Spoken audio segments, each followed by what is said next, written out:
وصول الكثير من الأسماء الكبيرة في الموسم الجديد في دوري روشن، لكننا اليوم في طابع عربي في هذه الأمسية بين اتحاد المنستير التونسي الذي يلعب أمام النصر.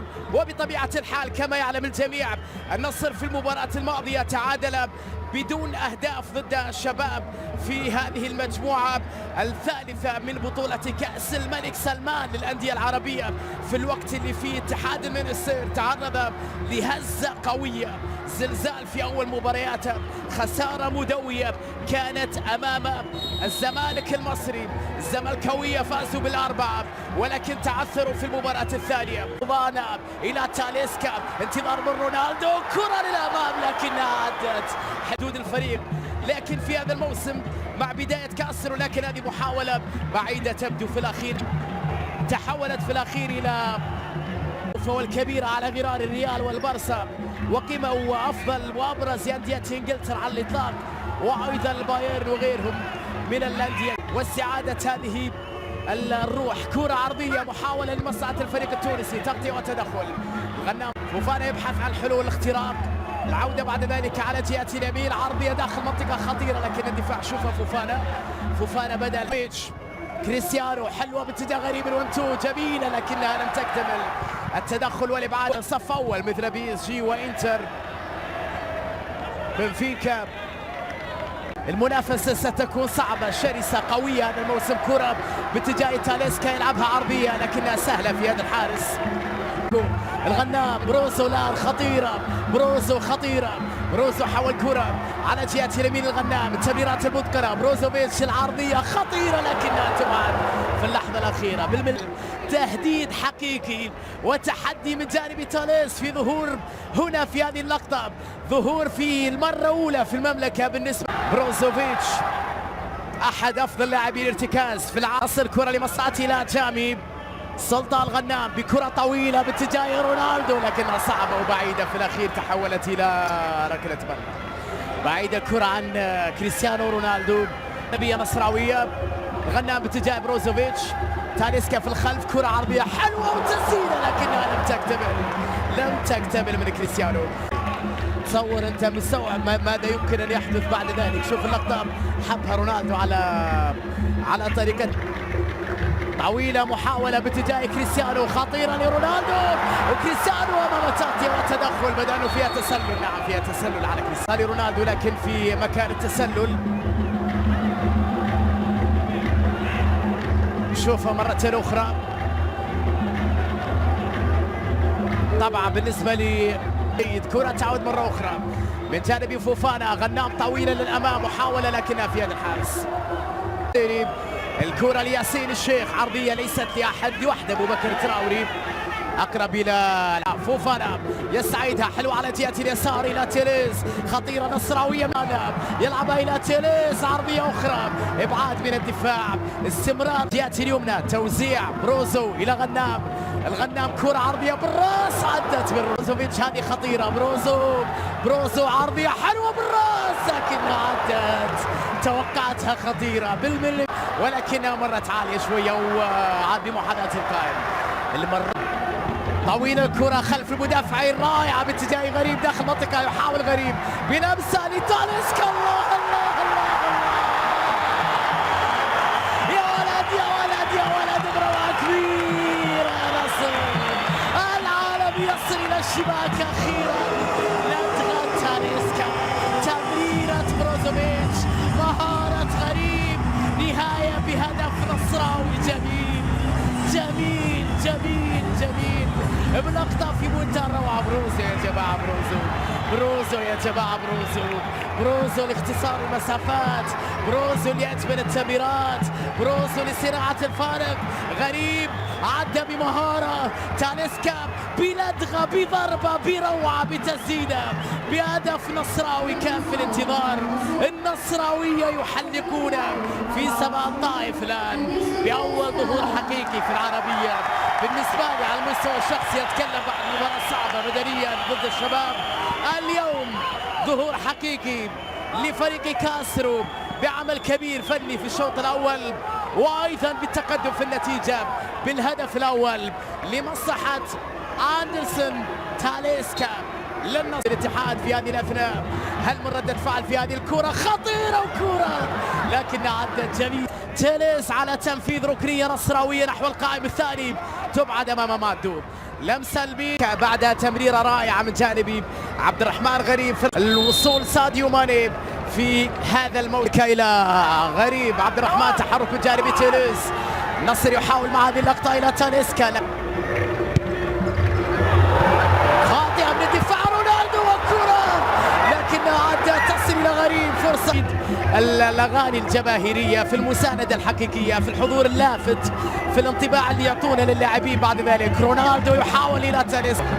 شوف الروخ خطأ بدفاع الفريق التونسي من حارس المرمى. خطف الكرة كريستيانو ولكنها ضاعت. محاولة نصراوية للبحث عن حلول أقرب إلى تاليسكا. حلوة أمامية لكن الدفاع أجمل. جماهير جميلة ما شاء الله وحضور لافت في هذا اللقاء. اتجاه اللعب على جهة اليمين لمصلحة الاتحاد المنستيري التونسي يبحث عن الثغرة عن التمريرة. محاولة فيها تغطية من جانب سلطان. بقي الزملاء فوفانا انتظار من رونالدو حطها لكن التمريرة صعبة على جهة اليسار. رونالدو يبحث عن التمريرة ضعيفة عادت. فوفانا تمريرة باتجاه تيليس خطيرة للنصر عرضية باتجاه رونالدو صعبة عليه وكنترول جميل. عدد من اللاعبين مادو بغلطة دفاعية وانطلاقة هجومية لمصلحة الاتحاد المنستيري في هذه الأثناء. تيليس يبحث عن التمرير ينتظر مساندة أكبر يحافظ على كورته بلمسة إلى بروزو صعبة على الغنام تعثر فيها جولات واصبحوا بعد ذلك أيضا مدربين ناجحين كانوا قد انطلقوا من هذا النادي. حلوة باتجاه فوفانا تغطية الأشف بعيدة عن الكل سهلة بعد ذلك سائلة حارس المرمى بشير سعيد على جهة اليمين. طلب الكرة من جانب رونالدو. الغنام يبحث عن التمرير عدى من الأول الغنام باليسرى لكنها بعيدة عن الكل جدا. تجانس الكبير لعناصره.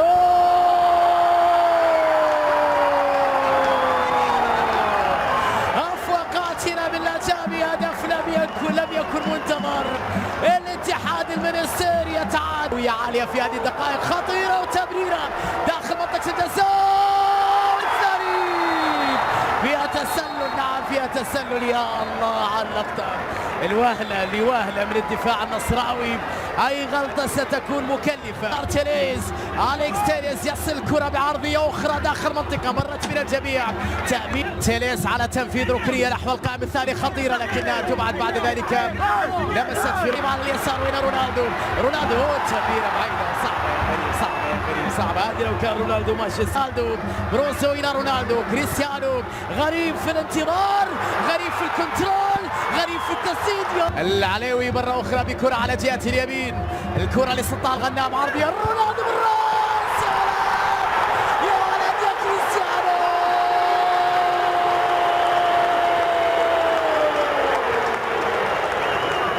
رونالدو يدرك الهدف الثاني في ليلتك يا كريستيانو. لا يمكن أن يهدأ لا يمكن أن يشبع. رونالدو والبصمة يحب يكون هدف انتصار في ليلة انتصار. حلوة اللقطة العرضية وأجمل لقطة لكريستيانو رونالدو. هدف العادة الهدف الثاني لمصلحة النصر. الهدف من جانب كريستيانو. العرضية روعة. رونالدو بالراس يا سلام. قل لي بربك متى ستشبع يا كريستيانو. 38 سنة ولا زال يحطم الأرقام والشباك والمشككين. رونالدو كم هو محظوظ النصر انه مثل احد اعظم اللاعبين عبر التاريخ. الليلة رونالدو يضع البصمة انه يحب في مباراة الليلة انه لا يكون هدف 2-0 لا يحب انه نفوز بهدف رونالدو انه فاز النصر بهدف كريستيانو في الثلاث دقائق الأخيرة. الفرصة لمصلحة بروزوفيتش عرضية بالراس رونالدو. العامري للنصر ثلاثية في منتهى الروعة من بروزو. راس كريستيانو ومتابعة عبد الإله شوفوا مرة أخرى بالراس من رونالدو العامري في التوقيت الرائع، بمواصفات مهاجم وليس مدافع، بذكاء وتحرك مهاجم وليس مدافع، بحس تهديفي لمهاجم وليس مدافع. العامري تأثيره مهم في الكرات الثابتة. رونالدو بضربة راسية رائعة. صادق مرة أولى نجح، صادق مرة أولى لم ينجح، صادق لم يبقي النتيجة على حالها، وصادق من يقول أن النصر سيكون في هذا الموسم منافس. هدف رابع جميل جميل يا نصر، يا نصر جميل بتمريرة جميلة بعشق السنين وبفرحة المشجعين. في منتهى الروعة بعد تمريرة. طبعا تاليسكا في مثل هذه الكرات لا يمكن أن يضيع التمريرات الرائعة. العلي وعبد العزيز عزيز حطها بشكل رائع، وضع البصمة. تاليسكا التمريرة، العليوة في الاندفاع في الهجوم. في النهاية النصر يملى العين ما شاء الله في مباراة الليلة بهدف رابع بعطاء جيد بلمعان لبروز وبهدف لكريستيانو بصناعة وهدف لتاليسكا.